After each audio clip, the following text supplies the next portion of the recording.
Coming up this week. I said, some of these EVs are, 400 miles. Like, are we still really worried about range? She goes, yeah, we are. I'm like, you gotta be kidding me. It's I don't know, maybe it's an American thing. Well, hello, friends, and welcome to episode 184 of the EV Resource Podcast. I'm Zach Hurst, and each week I bring you the latest EV news, information, and interviews with industry experts. In this episode, we have a very special guest, Dr. Michelle Tokarz. She is the VP of Partnerships and Innovation at the Ctech Group, and we're going to be talking about batteries again, more specifically about silicon anodes and some of the innovations going into the latest battery technology. Michelle, I want to welcome you to the EV Resource Podcast. It's an absolute pleasure to have you join me. Thanks for having me. Appreciate it. I know we're going to have an awesome conversation. I'm actually really excited to dive in and learn some more things about battery technology, because unless you're working day to day, there's so much that can be learned. So I'm excited to learn for myself as well as to share that with everybody. Before we really dive into all of that, I want to give you a chance to share your background, a little bit about your history in the industry, and what brought you to your current position at the Coretec Group. I got my PhD in 2004. Did a spin out based upon my research. So my PhD is in material science and engineering. Worked with metallic glasses, which means something to some people. Some people have no idea what it means, but we had some successes and spun out a company called Metaglass Coatings, LLC. And it was a company intended to make PVD, so plasma vapor deposition coatings, so micron thick coatings. Wow. As a chromate replacement. So most people know hexavalent chromium is a really, really bad thing. Mm-hmm. We had a potential way to make glassy or non-crystalline metal coatings for things like jet engine turbine blades. Wow. Really, really cool technology, really interesting stuff. Actually got almost $1 million in funding from National Science Foundation. We were great scientists. That was over 20 years ago, and the company no longer exists because we just figured that's all we had to do was the science. Sure. And learned pretty quickly that no, there is something called business development and marketing and sales and other things that have to be involved. So we learned a lot. But that kind of whet my appetite for early stage technologies. And even though that company wasn't successful, I knew I couldn't go back to corporate America. I knew I'd found my niche, and that's what I needed to be doing. And it didn't matter too much what technology. That being said, I don't do healthcare necessarily, but anything materials, I am all over it. So I've kind of bounced around a couple of different startups. Coretec, I was approached, a few years ago about joining the team, mostly as kind of this in between, if you will, between the technical and the business. So it's been long enough for me that, I know what a hood is, I know what chemicals are, but if I had to do it again, it would take me quite a while to get up to speed. But I can understand it, and I can talk to the scientists. But then the other piece of this too, to properly do partnerships requires often some initial conversations with the business people, but eventually you have to talk to the scientists. And so, like I said, I try to be that bridge, and I bridge where I can. And when it gets too technical, I say, okay, CTO, you got to come in now and take over. But I'm constantly kind of judging who needs to talk to who to kind of transfer the knowledge so that we get those right partnerships. Sure. Let's talk about what the Coretec Group does generically, and then we can dive into the specifics from there. Yeah.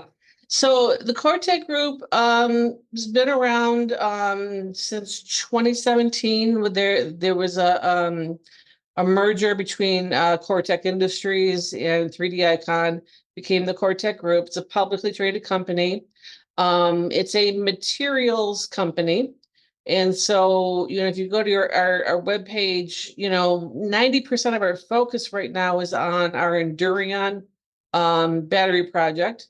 That's for a particular material. We do also have a compound called cyclohexasilane.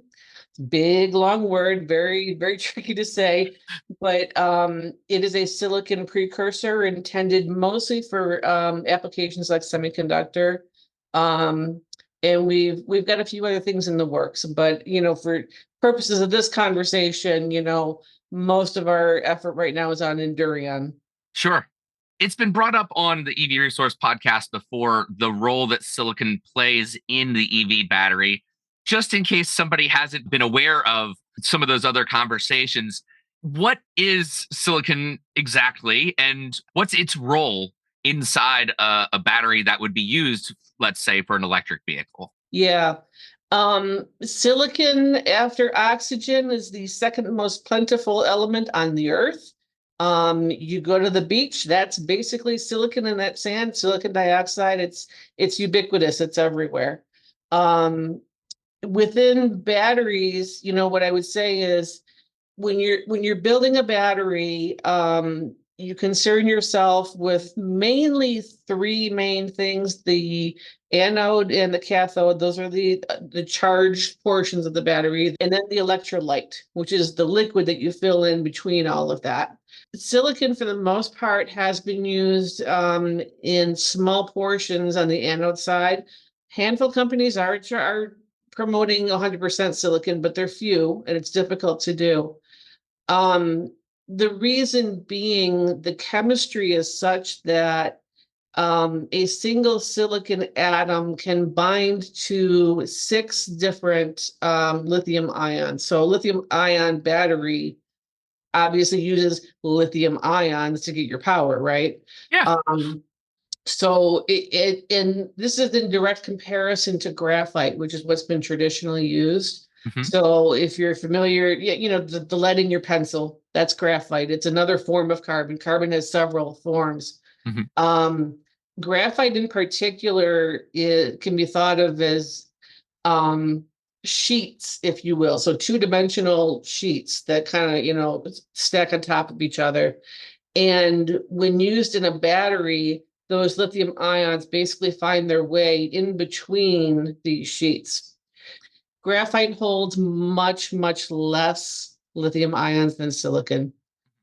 Because all you're doing is these sheets, you can't get as much in.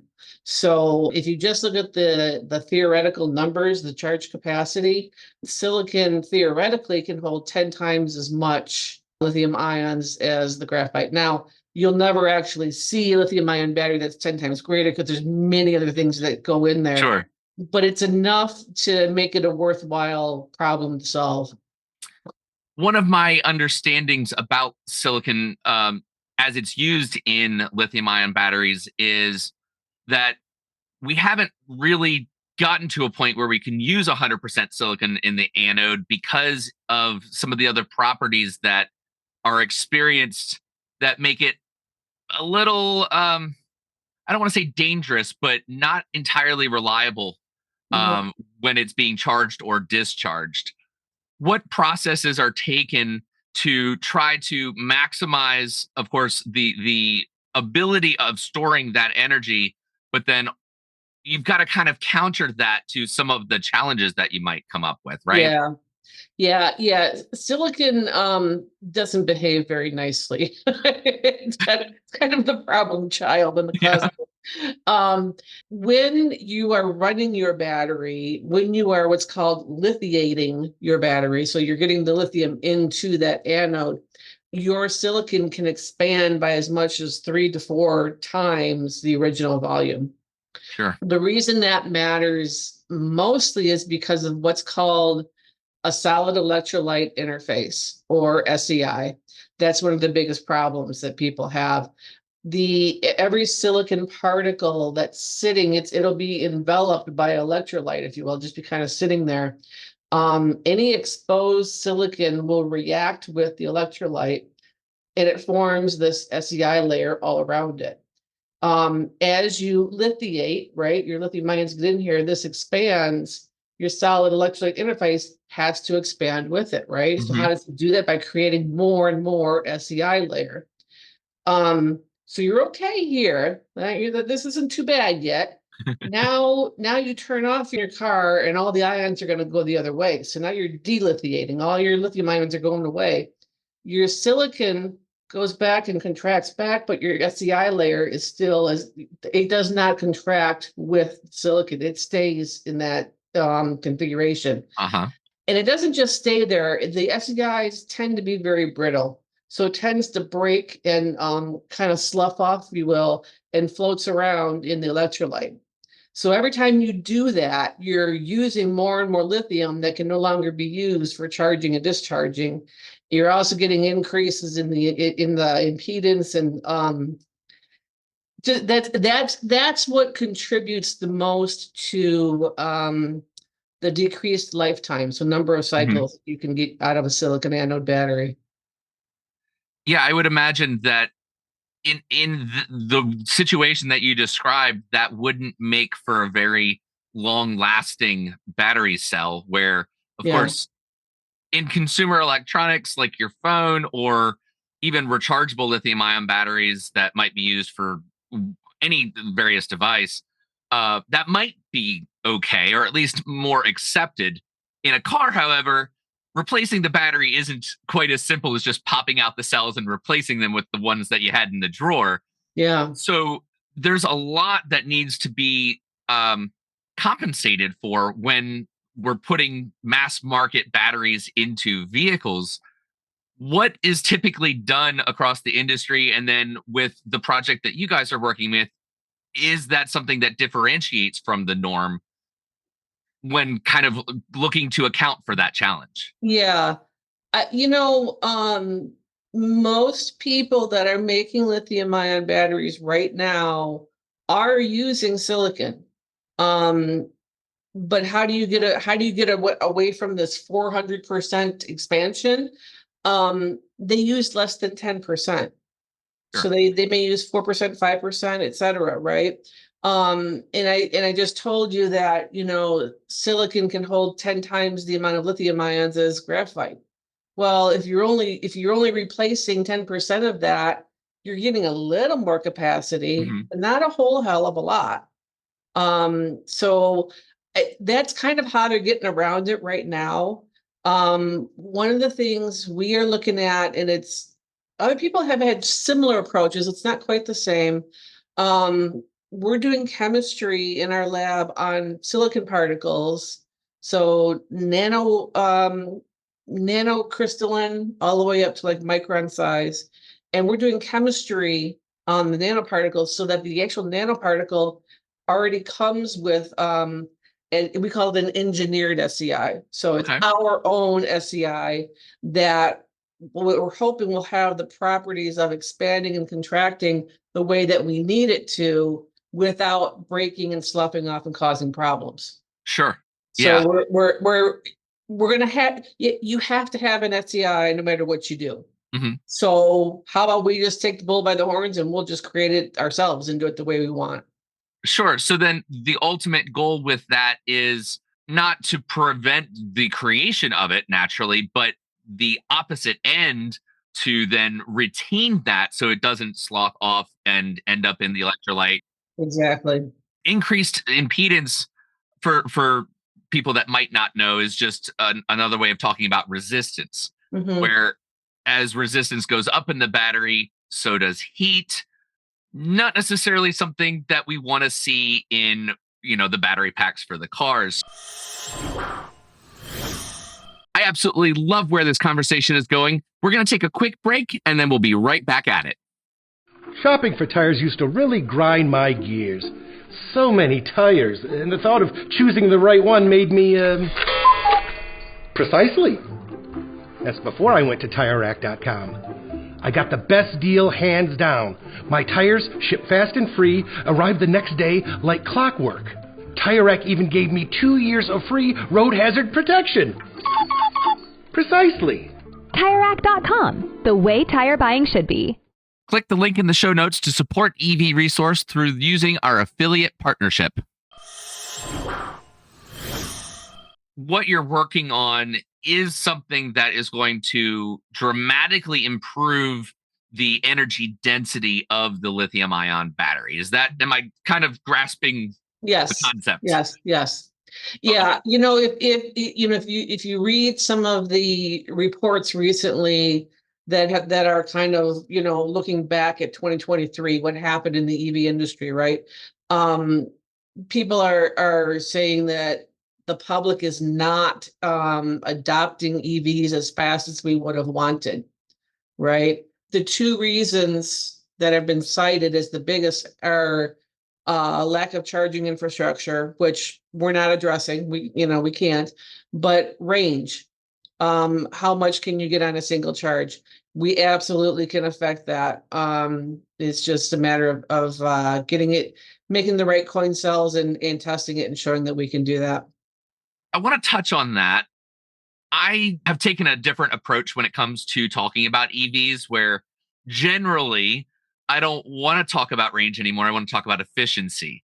Mm, However, for the sake of this conversation, we'll definitely dive into that. But then I can also apply that to if you have batteries that are more energy dense, then ultimately the vehicle can be more efficient using that because you don't need as many cells to have the same mhm. kind of capacity. Yep. So I can live with that. I guess is where I'm going. When it comes to range or overall just battery capacity itself, if your traditional cell now uses about 10% or less of the silicon, and then the rest of it is graphite or whatever else people are using in that part of the battery. If we're looking at even 50% silicon, well, that is a not a linear expansion, but a proportional because, of course, as you were mentioning, the silicon can handle a lot more of the lithium ions than alternatives. We'd be looking at a dramatic improvement on the battery technology, even going to that halfway point. Yes, and I think the point about the energy density is spot on, right? And when you think about what applications you're going to put your battery in also, right? Automotive, I mean, if you want more range, you could put a second battery in there. It would be extremely heavy, and then you'd have, Hmm. the wind resistance, and you'd have other Oh yeah. problems, right? Hmm. So how much can you get out of a single battery? The best example I give you is aerospace or EV tolls, right? You got to get that thing up in the air quickly and Yes. then get to your cruising altitude. Hmm. Well, if you want more capacity, you could add another battery, but you kind of can't because you're weighing yourself down. Yes. So how do you get more out? So yes, it's not linear, right? And we've right now in our we've done up to 10%. We're kind of inching. We hope to be up to 25% silicon sometime this year. Okay. And that alone is really significant. I mean, I don't know anymore what can be considered a battery breakthrough because, of course, you look at the last 5 years, even the headlines that steal the show. We don't necessarily see the practical application of whatever might be announced.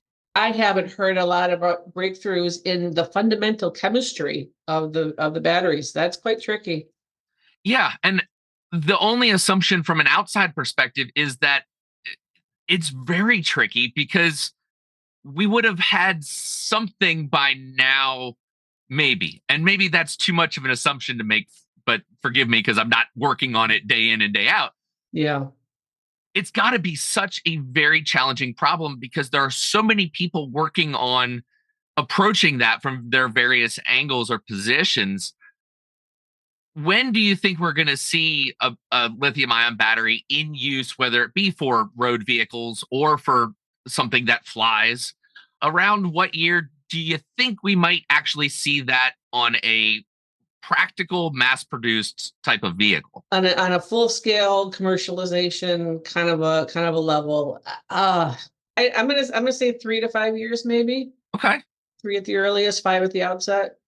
3 to 5 years, it's a total guess, right? And it probably depends on which application. The chemistry that you use, dictates the application. Yes. Right, if we're going to go, and we don't have enough data yet to tell you just yet, but as we get data, certain kinds of tweaks in our chemistry is going to make a battery applicable to automotive. Other tweaks in the chemistry is going to make it perfect for EV tolls. Mhm. And that's part of the commercialization. That's part of the big picture and everything we have to figure out. Sure. Yeah, there really isn't a one size fits all solution Very where, rare. yeah.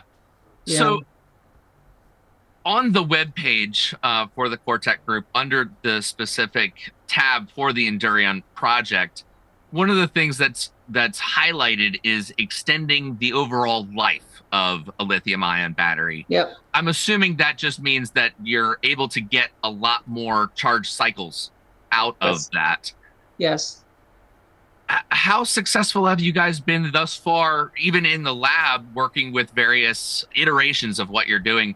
We've gotten some coin cells that are not ideal, but they kind of behave the way we wanted to and the way we expect them. To really be able to say long life for like most applications would be at least 1,000 cycles. Automotive, sometimes they want 10,000. We haven't demonstrated anything near 10,000 because it takes a long time to gather that data. Right now, we're mostly focused on that initial Coulombic efficiency. So that first to second cycle, how much of a loss? And, we could cycle it forever, but not until we get that first part down. Then we'll put some on test and let them run for a long, long time. But that whole cycle life thing, that's what comes back to this SEI, right? That's what we talked about. That's, if you got dead SEI material floating around, that's what's going to contribute to a lower cycle life. Yeah. Oh, absolutely, for sure. Yeah. There's been a lot of talk about the industry battery technology shifting to solid state batteries, which of course don't have a liquid electrolyte. Is that something that plays on the path that you all are taking, or some of the research that you're looking into?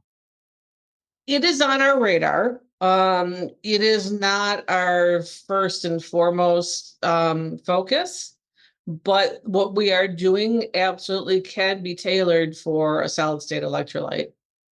And again, that comes down to the application. If the application calls for a solid state, that's what we'll do, Okay. Okay. Well, Yep. that's good. That's good to have somewhat of a reassurance that need for the work you're doing is going to be there regardless of what other things might happen within the industry. Yeah, absolutely. I'm curious if there are any specific challenges that you all have overcome that stand out to you as you've been working on this process. Um, hmm. We all know how tricky batteries are in battery chemistry. I had no clue. We have so in our lab we're starting with coin cells. So if you're familiar, the little disc, that you get in the hearing aids or Yep. the watches or whatever, right? That's where you start. Um, and even small things like are all your materials lined up correctly? When you punch it, do you punch it with enough force? I mean, there's all kinds of little teeny tiny things that have really been surprising. Our CTO came up for a while and was looking and said, you need to do this, and this. So and it did solve a lot of problems. So we're getting there. Yeah, sure. I can't even wrap my head around the scale of the project that you're working on. I mean, it really is something that can have lasting effects across a whole myriad of industries and applications. Well, and I think that's why you need partnerships. I mean, we're really good at chemistry. Okay. No one here has a years and years and years of battery experience. We are learning it as we go, right?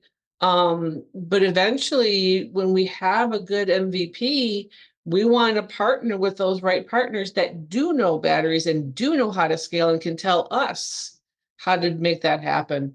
And would those partners typically be some of the traditional companies that have made batteries? Possibly.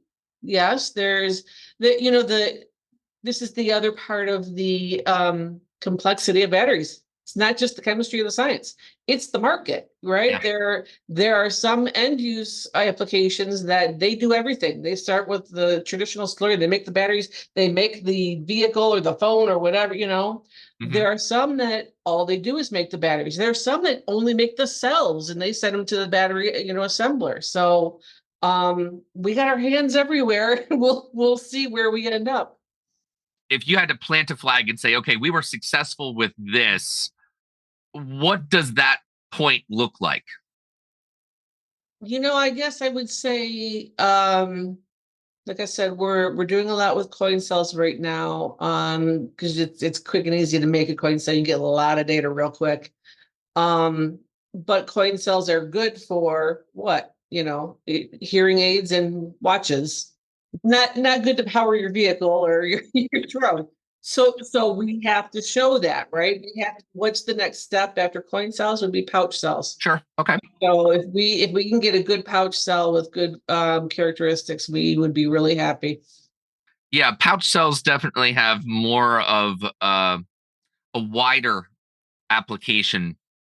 Well, they're more indicative to the market that we really do have something and we really do know what we're doing. Sure. If we showed, I don't know, Ford Motor Company or our coin cells, they'd be like, yeah, that's nice. That's great. Come back to us when when you you have a pouch. Yes. Yeah, Yeah. good for you. Because of the expansion that silicon undergoes, have you guys noticed that there are certain form factors that just you're not even considering because it wouldn't make sense at all for Hmm. what you're trying to do? That's actually a really good question. Um, I would say it's too soon to tell Okay. because we're only at coin cells right now. And that is something that, I would want, that's kind of information I would want from a partner, right? Because Sure. they would be able to tell that some form factors, you have to apply pressure to the finished product. Some, and I don't have those answers, I'll be honest with you. That's okay. Yeah. I mean, I tend to get very curious about all sorts of different things as, we're diving in.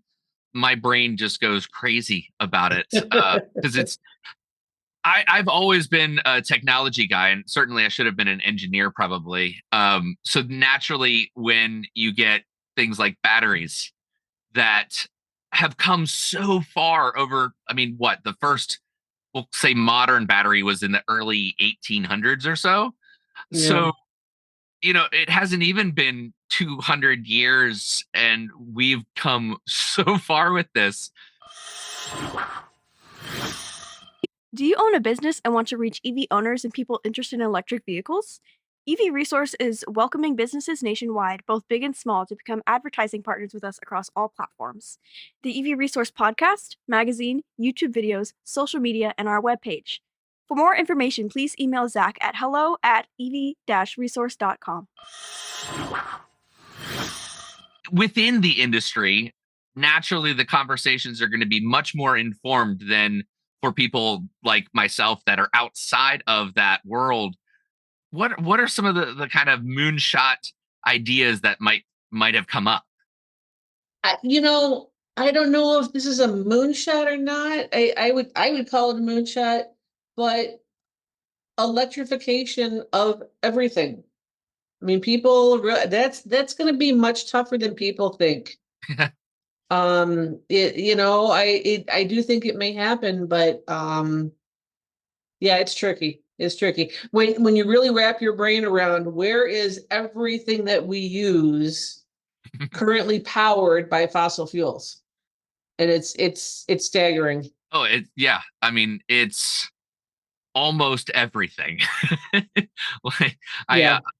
I tend to try to maintain somewhat of a middle ground when it comes to the overall conversations about electrification, because the conversation seems to have gone like much else in our life, that things have just gotten so extreme where you have people on this far side that are shouting their whatever they want to believe and people on the other side. And I would say the majority of us are kind of stuck in the middle going, guys, come on, like let's focus on what's real, but then also where we want to go. What goals are we setting as an industry, or as a country, or even Yeah, I like to really scale back and look at the future of humanity. The work that you're doing is affecting what will become the future of humanity. Well, Uh, and I was gonna say, even if you get everyone to agree that electrification of everything is a good thing, how are you gonna do it? yeah, Are you gonna do it by innovations? Are you gonna do it by chemistry? Are you gonna do it by politics? Are you gonna do it with rebates and, or how are you gonna do it? What is gonna be the most effective way? Who knows? yeah, yeah. I could certainly speculate, but that's all it would be. It's just my best guess. We need the battery and the chemistry to improve the current state of the batteries that we have. And you made an excellent point where, yeah, if you want a longer range for any vehicle, well, yes, you can add more batteries, but you're adding complexity, cost, weight. What you're working on, if we see that practical application on a mass market consumer scale, I think that will help push the advent of the really affordable electric vehicle. And people are talking $25,000. It would be great if we got there, and we need to. Uh, Mhm. I would almost want to push it even further down to around $20,000. Well, you're not going to be able to do that and have the battery capacity of the overall pack without making improvements like what you are talking about. Right, right. Yeah, yeah. Making EVs that are accessible to the top tier is not going to get you electrification. You Right. gotta you gotta be thinking all the way down to the lower end. How do you make that lower end vehicle that still has the enough battery that makes that car worth buying? Hmm. And that's another challenge in that people believe they need a much longer range, a higher battery capacity than they actually need. Americans don't buy what they need, they buy what they want, even if they don't ever use it the way it was supposed to be used. I just had a conversation with a friend who does marketing for I forget what company, but she knows a lot about EVs. Mhm. And I looked at her, I said, some of these EVs are, 400 miles. Like, are we still really worried about range? She goes, yeah, we are. I'm like, you gotta be kidding me. It's, I don't know, maybe it's an American thing, once threaten to take it away from me, now I want it. Right. I don't know. I It's definitely something that when it comes to electric vehicles, I am seeing that much more for the US. And I mean, sort of getting into sociology, I don't have a way of really explaining like why is that. Yeah. The 150-mile EV is going to be just as applicable to 90% of the use cases that a 300-mile EV would be. Yet you're not going to sell the 150-mile car these days. To which people will say, well, yeah, but what about those times that I need more than 150 miles? To which you say, go rent a car, right? Right. I almost don't even want to have those conversations with people anymore because it's not productive. It, I think, distracts from the overall mission of getting to the next group of people that want what is available now. For the people that want a 600-mile car, well, maybe they have to wait until we're able to tweak the components of the actual battery itself, along with everything else that's involved with the vehicle, to get to an energy density that provides a affordable option for the mass market where you had mentioned it. Yeah, you might have the best technology But if you can't figure out how to make that at scale in order to keep costs down, well, yeah, you've got something that's great. And certainly there's going to be a market for that. I certainly think that as the aerospace industry starts to work towards electrification in some form or another, they're going to be looking for solutions like Yeah. that. And cost isn't going to be as dramatic as a variable for them versus an automaker. Yeah, and there's a reason why most technologies start out in the military, right? Because that's where you can perfect the science, you can perfect the characteristics, and eventually the cost will come down. Mhm. Yeah. Well, I want to give you an opportunity to share anything that comes to mind that you really want to say that I haven't asked about before we get to kind of tying things together. Yeah, I don't think so. Well, I'll put a plug, for the Coretec Group and Endurion. We've got some good scientists.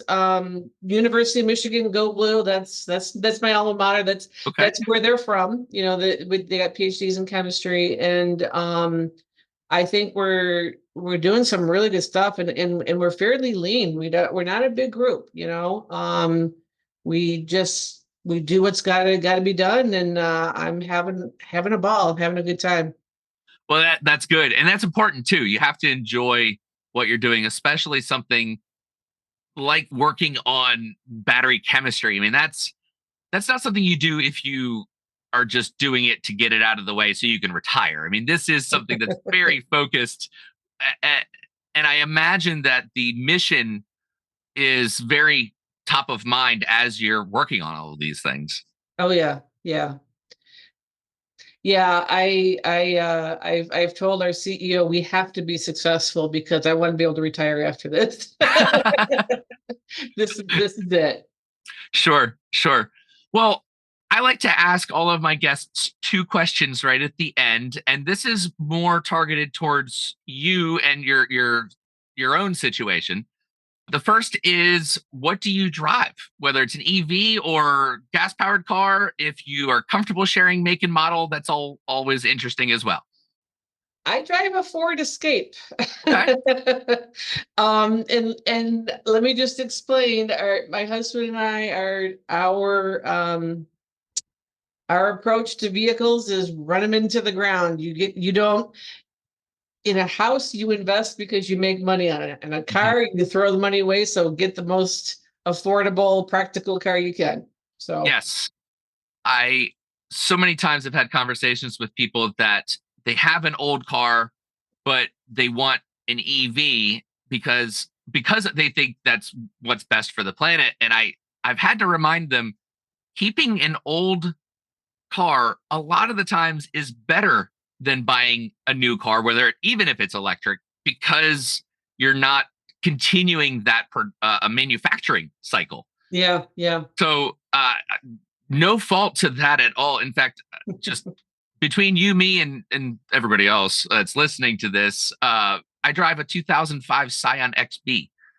So I rescued this old car. It's got 291,000 miles on it, and I'm going to drive it until I can't, probably, Yeah. um, or until one of the cars I have on order is an Aptera.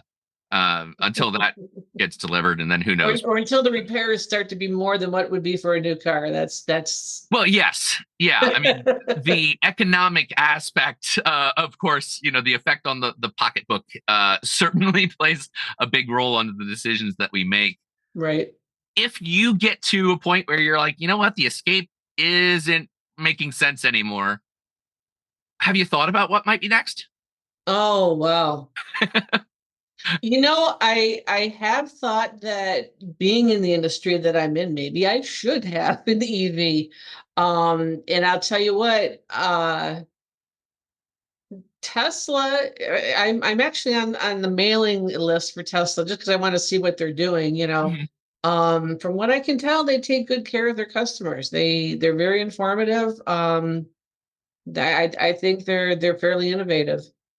They are definitely, in part, but a large part, responsible for the push across the automotive industry and beyond with battery technology. I mean, I give so much credit to Tesla as a company for making this a priority for the world as soon as it has been. I mean, I think we would have ultimately gotten here, just not quite as quickly. Well, and I think the genius of Elon Musk is, a lot of the traditional auto manufacturers were thinking in terms of, here's my existing battery. We want to make this electric vehicle. Here, let's take this out. Give me a lithium-ion battery that's the same dimensions and same weight, and we'll just stick it right back in. Right. But build the battery around the car. And Elon Musk, I would say, put that on its head. He said, let's build the car around the battery. And I think that was visionary. Yeah. Electric vehicles, because you don't have all of the requirements for thousands of other components, you can design the car around the battery much, much better. So the very last question is a play on the word drive. So instead of what do you drive, the last question is what drives you? What's your passion, your purpose? When you wake up in the morning, what is it that really you go, this is what I want my life to be? Yeah. What drives me is innovation. So being at early stage technology, and I think finding ways to describe very complex technical ideas in a way that is such that other people can grasp it without having to get that PhD in material science, describing it in a way that they can get it. So the excitement of new frontiers and bringing others along on the journey. That's a good description. Yeah. Okay. Yes.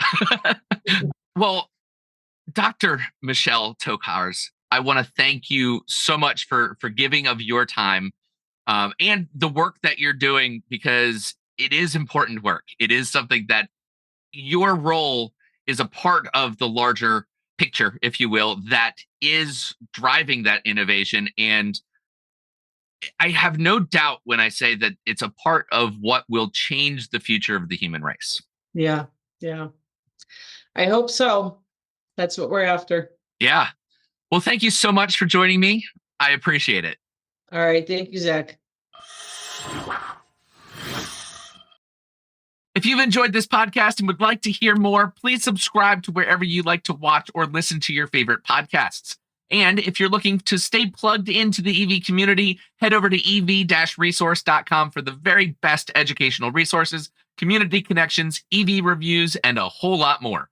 The EV Resource Podcast is a production of EV Resource and is supported by viewers and listeners just like you.